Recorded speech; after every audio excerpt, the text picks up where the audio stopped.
Hello and welcome back to Deck Doctor.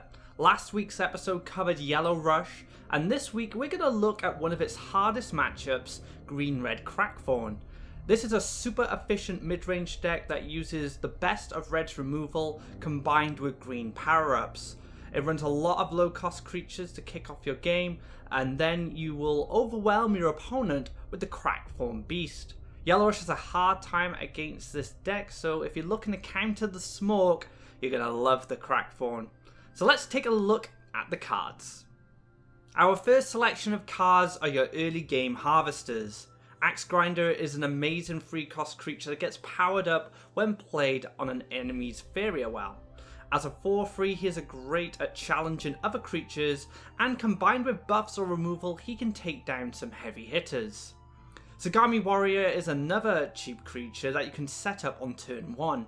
The dash allows you to move into offensive or defensive positions if needed. Both these creatures are great turn 1 plays because you can start harvesting Faeria from turn 2. Wood Elemental provides land acceleration but also has Taunt to help against aggressors. With an Elderwood Embrace, this card becomes a sturdy 5/8 creature. If you have the Explore card, you can play Wood Elemental on turn 1, allowing you to start harvesting Faeria with it on turn 2.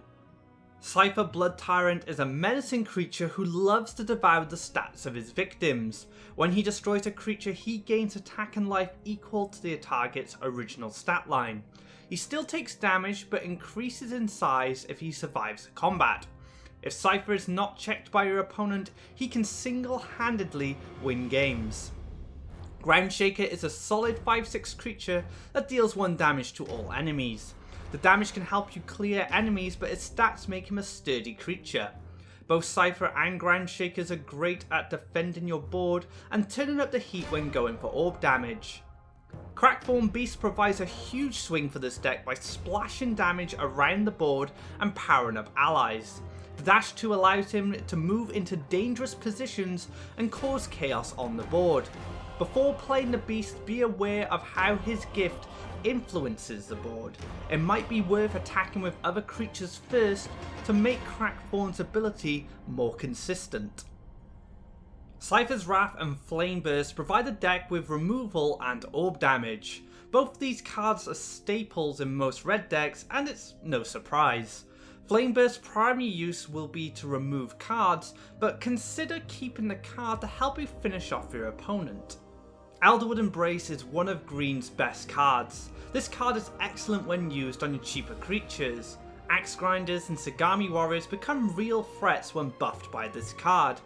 Runin's Presence is a flex card. This means you can swap this card out if you want to add something else.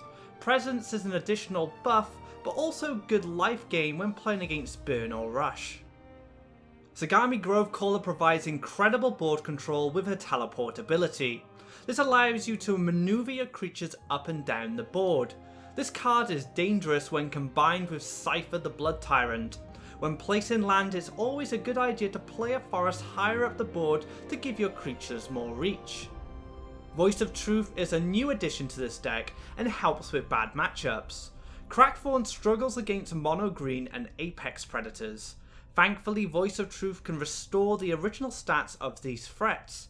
Depending on your metagame, it might be worth adding an extra one of these to your deck. I mentioned earlier that Runin's Presence is a flex slot. Here are some cards to consider when taking it out. Derelict Tower can provide that extra 1 damage you need to clear those creatures. Firestorm is great at destroying groups of small creatures and is a good answer to the popular mid-range blue. Now that we've covered the deck, let's take a look at the mulligan. You always want a creature to play on turn 1 to start harvesting as soon as possible. Axe Grinder and Sagami Warrior are guaranteed turn 1 plays, and either of these are fine when selecting your mulligan. Wood Elemental is best kept if you're playing on turn 2 because you can use the Explore card to get him out early. If you find a turn 1 play in your opening hand, then consider keeping these cards as well. Cypher's Wrath provides early removal, and Elderwood Embrace provides an early buff. Groundshaker is a great follow-up after playing your Harvester to start contesting the Faeria wells. Land placement for this deck is pretty straightforward. You want to build up the sides of the wells and control one of your wells and your opponent's well and stop them from collecting. You want to set up an early land depending on which direction you're going, and it wants to coincide with what creature you're going to be playing, be it the Axe Grinder, the Sagami Warrior, or the Wood Elemental. Don't forget there are also Axe Grinder spots to take up. This empowers your Axe Grinder by an extra +1/+1, making him a 5/4, which may be relevant in the later games. But yeah, it's pretty simple. Build towards the well, fight for board control in that spot, and then eventually just push that damage and finish off your opponent. That wraps up this episode of Deck Doctor. I hope you enjoyed it, and if you are having trouble with Yellow Rush, this is a perfect deck to play. But not only at beating Yellow Rush, it is a great deck to climb with. I would easily say this is a tier 1 deck. If you like this video, be sure to subscribe to this channel, and of course share this video with your friends. Be sure to check out the hub as well if you haven't already, where you can find decks, guides and articles all about Faeria. Thanks again for watching. I hope you enjoyed this video. Take care and have a great day.